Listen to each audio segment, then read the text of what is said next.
Okay, so another cause of the Russian Revolution was the poor working conditions.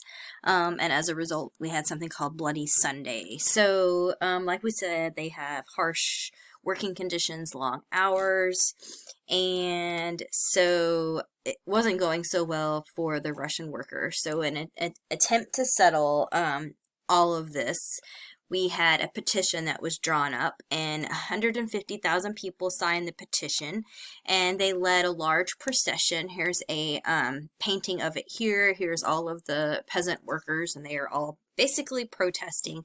They're at the Winter Palace, and they are asking for an 8-hour workday, and they are asking for an increase in wages and an improvement in working conditions.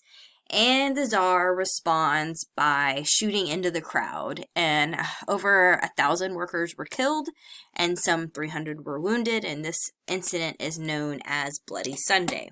So basically, this shows that the Tsar has no desire to increase the working conditions for the working class.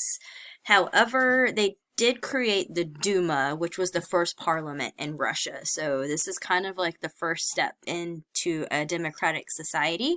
However, the Tsar dissolved the Duma in 10 weeks, and many of the problems that was plaguing Russia continued.